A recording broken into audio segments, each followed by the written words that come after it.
5 things you didn't know about living in the West Shore area of Greater Victoria. One of them's going to blow your mind, and it's something I didn't even know before I moved here. Hey everyone, welcome back to my channel. In today's video, we're going to discuss the pros and cons of living in the West Shore area of Greater Victoria, British Columbia. This beautiful region has become increasingly popular with residents and investors alike. So let's dive right in.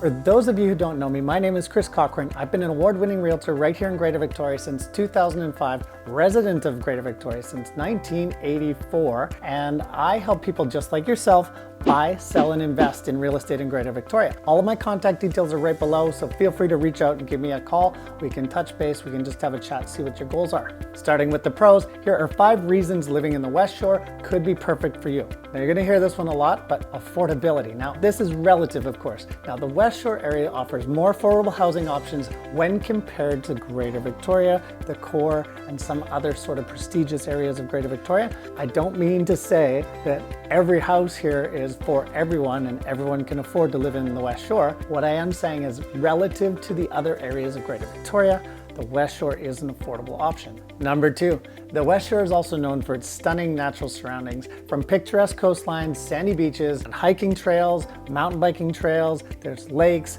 to swim in, to walk around, to set up and have picnics at. There is something for everyone in the West Shore. Number 3, the West Shore is super family friendly. Now I have a family of 5, I have a 4, a 6, and a 14-year-old, and there's stuff to do for them all the time. There's great daycares, there's family friendly atmosphere, there's games parks you can go to, there's indoor climbing walls and gyms. There's everything under the sun for kids to do out here. As a matter of fact, some of my friends that live in the Greater Victoria area, in the core area, they actually come out here to visit us because it's more family friendly out here. Perfect place if you're gonna start a new family or if you're thinking about expanding your family and you want everything at easy access. Like kids can walk on the streets. My kids right now are outside playing on the street and I'm not worried about them getting run over or kidnapped. We literally just have our front doors open so we can see out and see them and hear them. They set up a lemonade stand the other day.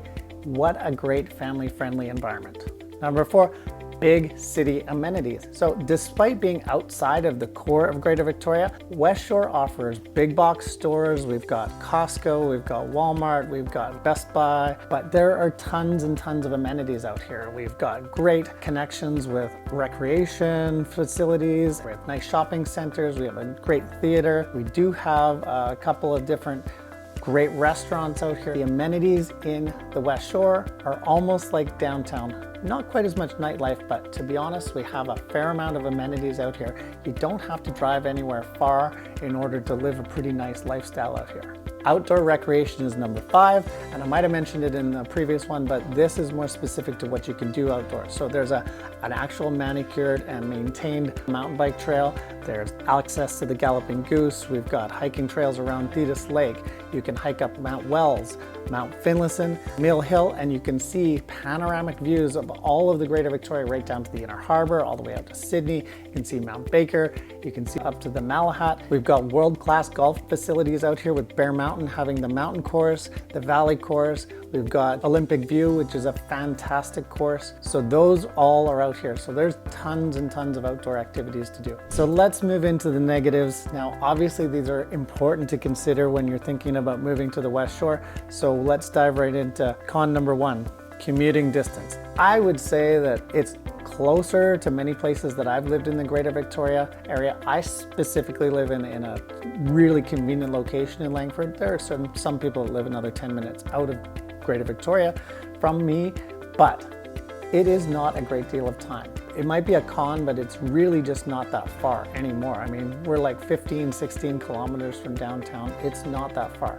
However, if you're doing that drive every single day in the daily commute in the morning, you're gonna add 15 or 20 minutes to everything. So again, depending on where you live in the West Shore, your commute time is going to go up. So again, your commuting distance is a big con out here. However, if you lived, say, in the Saanich Peninsula or any of the outlying areas of Greater Victoria, you're going to be faced with the same thing, and quite often it's actually further to be in the Saanich Peninsula than it is in the West Shore. Again, I just had dinner with clients last night, and they were just saying how much they loved it out here in the West Shore compared to the Saanich Peninsula where they moved from. Again, they said the commuting distance, yes, it is, it's not right downtown. However, it was much faster, much more convenient to get to than it was for them when they lived in the Saanich Peninsula. Con number 2, limited job opportunities. Now, there is a ton of industry out here, but it centers around sort of building houses, building condos. We do have some manufacturing out here, but if you're a government worker, there is very few government offices out here in the West Shore. Now, that is changing, 100% it is.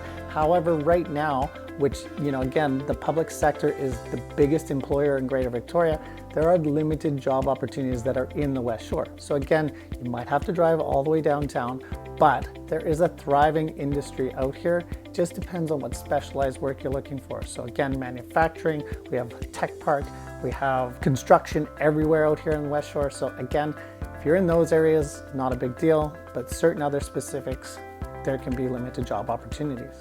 Number 3 is actually kind of a repeat of the commute distance, but it's really focused on the time. So if there's an accident, that's a big if. If there's an accident, traffic can get congested. It can get congested going into town. I leave to drive my son at about 10 to 7 so he can go to basketball at Pacific Christian School, which is right off Glanford, and it takes me about 10 to 7. Now, if I do that same drive at around 7:30, you can add about 5 or 6 minutes to it. Again, not a big deal. However, if there's an accident, it can back traffic up.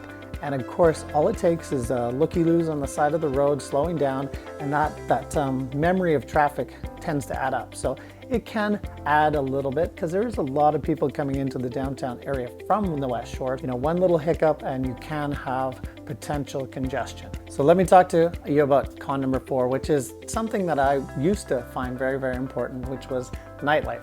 Now, the West Shore has limited nightlife, and it doesn't affect me anymore because I have kids and family and all that sort of stuff. But, if I was in my mid-20s, I would want to be a little bit closer to town because there is limited nightlife. There's certainly things you can do out here. There's Darcy's Pub that stays open until 2 in the morning. Again, they have live bands and dancing and all that sort of stuff. We've got Liberty Kitchen, and we've got a couple other bars and restaurants that stay open until midnight. However, if you want that pumping nightlife and you want to go dancing, you're pretty much doing it downtown. Number 5 is distance to certain amenities. Now, I'm going to talk to you about Oak Bay. So certain amenities that say exist only in Oak Bay or right on the Oak Bay border, such as the Royal Jubilee Hospital or something like that. Now, that's a bit of a trek to get there. That's, 35, 40 minutes, even 45 minutes in the peak of traffic. It can be a little bit of a distance to get to things like that. Other than that, we've got the ferry terminal, which is probably about, again, on a good day, 40 minutes away from you. So if you're looking to go to Vancouver through the ferry terminal here in Tsawwassen and Swartz Bay, then it's about a 40-minute drive. Airport, again, 35-minute drive from here. So again, amenities can be a little bit distant from here. However, I haven't really found that to be a big impediment. Just timing your commute to those areas at different times can help save you 10, 15 minutes here. So it's not really a big deal, but it is a con. So now that we've discussed all the pros and cons of living in the West Shore, some of those things you need to consider into your lifestyle, some of them you don't. It's just going to depend on your personal preferences. And now I ask all of my clients what they're looking for, and it's important that I know the pros and cons of everywhere in Greater Victoria because I give recommendations based on what their answers are to my questions. Again, if they have a significant amount of friends that are in Oak Bay, then the West Shore is probably not for them. Also, Saanich Peninsula is probably not for them, even though they want a brand new house. They would come out here and none of their friends might come to visit them. Now, what I'm experiencing myself is actually a migration of my friends from the core out to the West Shore. I was one of the first people to move out to the West Shore, and because of it, they're all migrating. They like the bigger houses, the nicer new facilities and all that sort of stuff. So again, my friends came with me. However, that's not the case in everybody's situation. So if you do move a little bit further from the core, you could face certain things. And again, it just depends on the person. You must work closely with your realtor to find out exactly what the pros and cons are for you and what's important to you. Thanks for watching, and like always, the highest form of flattery you can give me is a referral to your family or friends or yourself. And the second highest form of flattery is to hit that like, subscribe, and notification button, or put some comments below. We love to hear from you.